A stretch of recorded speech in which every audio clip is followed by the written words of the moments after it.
Hey, what's going on, everyone? Just wanted to document a few things and kind of go over the race weekend with the Civic, and just kind of talk about some of the things that happened, and really what I could have done better, and what went wrong, and then what went good too.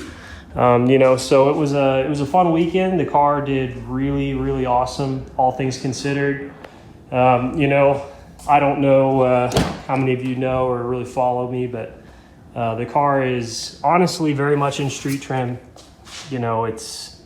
I would say it's close to full weight. I know it doesn't look like it. The back seats and passenger side, and then this bucket seat, this energy bucket seat, really don't save as much weight as you'd really think. So this is a very heavy front wheel drive car. And because of that, I am constantly battling getting this thing to leave in 60 foot and to really just improve upon my 330 foot time. I think my biggest factor right now is my weight, and then my 24.5 by 15 by 8s. There's not a lot of sidewall in these tires, and unfortunately, because of restrictions with the 8th gen suspension and chassis, I can really only use a 24.5. I mean, I could go up to a 26-inch tall tire, but that would really gear the car way differently, and it's not really something I want to do. It puts a lot more load and strain on the final drive, on the axles, on the transmission, the entire driveline, even the rods. I think there's a lot to be improved upon. First off, I think going back through my data from the weekend, if you look closely, you can actually see I was having a really tough time getting the car to build any boost off the two-step. So if you see this green line right here where it says T-pedal, throttle pedal 100%, I go at a minute and 22 seconds into the log, I go full throttle, and I'm standing on the two-step from 122 all the way to 125. It's taking me, over 3 seconds to build any kind of boost. And if you look, it only made 8.5 pounds. And that's with a 6,600 RPM rev limiter. 6,700 RPM rev limiter. So you can see bouncing back and forth between 6,700 and 6,900. That's a lot of RPM for this car. I'm used to launching this car at 6,100 at my home track.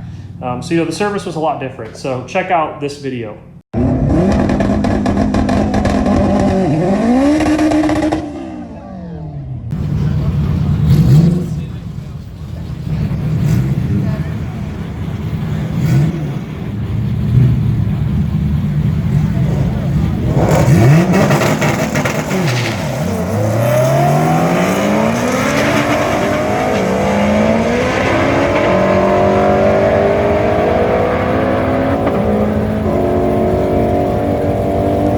So you can see from that video that, man, the car just totally bogged. I did it twice in a row, and I just had so many problems during testing. And then we had over an hour delay because of EMTs being on the property, which really sucked because I was hoping to get some more racing in, just to any seat time is good seat time, even if you're having problems. But I was really hoping just to get some time on that surface because, again, that is so much different than what I'm used to out at Ozark Raceway Park. Tulsa Raceway Park is a great facility, huge grandstands. The event brought out a huge crowd, and, it was a ton of fun.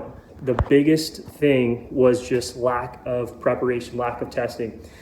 So after 2 test runs, I was shoved into my 10-0 index eliminations, which was a lot of fun, but you can imagine how frustrated I was after bogging the car twice during testing, and then test and tune being delayed for over an hour, and then just getting called up for my 10-0 index. I was so scared, that the car was just going to bog again, that I raised the rev limiter from 6,100 to 6,700, which you saw in that log just now. If you watch this video, you'll see the car just totally spun.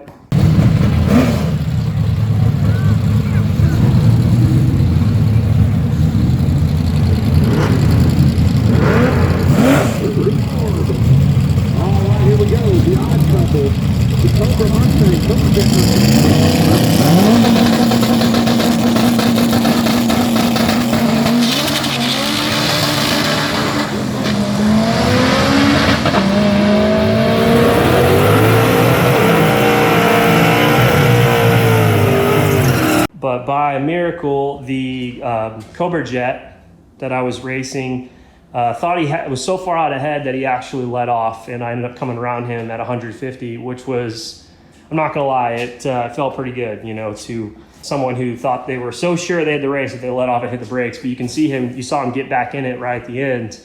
And so by gift, you know, I got advanced to the next round. And so at this point, the next class that was called up ended up oiling down the track. The guy broke a transfer case or something and ended up spilling transmission fluid all the way down the track. And so they delayed another hour. By this point, track temps were getting really cold. And we got called up for our second round elimination, and I drew chips with a big tire carved bracket car, you know, which obviously is not a super matched up race. But, you know, I had fun anyway. The guy did a super long John Force burnout and then, you know, took forever to stage, and then watch what happens. He ran 10-1 last weekend.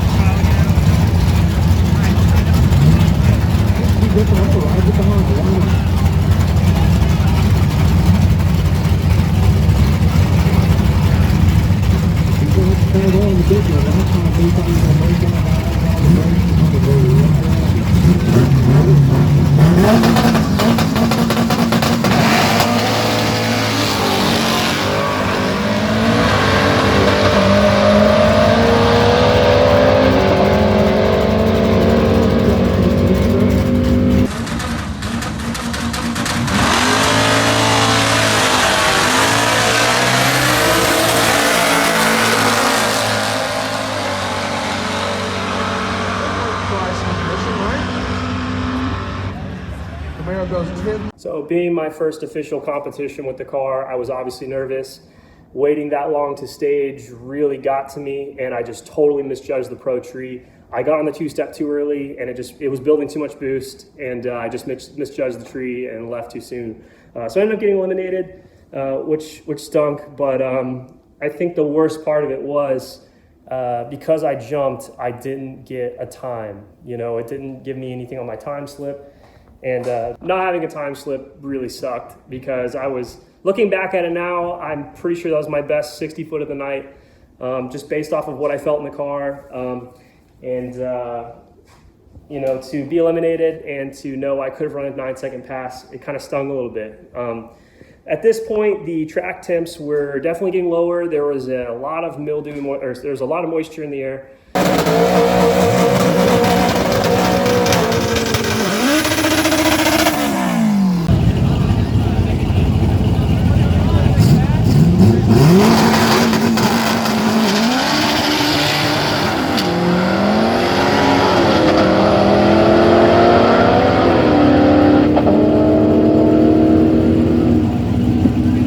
And I got 2 more test passes, and neither was really going well. And at this point, the event was over. The first thing I do after every pass is check to see if it's pushing coolant, pushing any water out. And I just got to hand it to my tuner, Derek, who has constantly kept this engine from ever exceeding, you know, its limits of what he thinks the head seal can take. Obviously, it's an O-ring block, and it's got inline pro head studs, which has really kept it together well. But I've been constantly impressed just how good this setup has worked. It's incredibly budget built. You know, there is a stock throttle body, stock intake manifold, only has 2.5-inch intercooler piping. You know, the head is stock port, stock cams. You know, it's half the valves are stock. It's just got valve springs and retainers, you know. And so aside from pistons and rods, you know, it's really a very minimal built engine. And you know, this is a turbo I got very cheap from a guy named Brett, who is a very fast RSX. You should check him out. You know, ultimately, I think my biggest factor right now is just going to be downgrading my brakes and finding a way to fit 13s on this car. There is a way to do it. It's not really well known. You know, a lot of people say you'll have to do the Willwood fast brake kit. I personally don't want to put drag brakes on this car because I do drive it on the street. I mean, it is a street car. Nothing about this car is screaming drag car yet being the key word. And, you know, I just want to make sure that it's got streetable brakes. From here, I would say the next steps are going to be working on my 60 foot. You know, I'm going to try to go out to another local track. It's about an hour away. I'm going to be doing that here pretty soon. You know, I think we're going to give it another shot on these 15s, you know? So I think ultimately there's a lot to be improved upon. You know, I feel like I'm a broken record saying that, but you know, we don't have this huge shop. We're not a big race team. I've got my buddies who, you know, really do a lot of the wrenching on the car. Without them, I couldn't do half the stuff that I do. You know, obviously I've helped assemble the car and picked everything out, put all the parts together. Without them, I would not be doing half the stuff I'm doing. But that being said, you know, I think it takes a lot of motivation to do something that no one really cares about. For me, this has been a really fun challenge, and I don't intend to stop anytime soon. You know, I think it's cool to do something different. Everyone always does the older chassis cars. But for me, I've really enjoyed the 8th gen, and I don't think that's going to stop. So thank you guys for watching and being a part of me talking for 5 minutes on how my weekend went. See you later.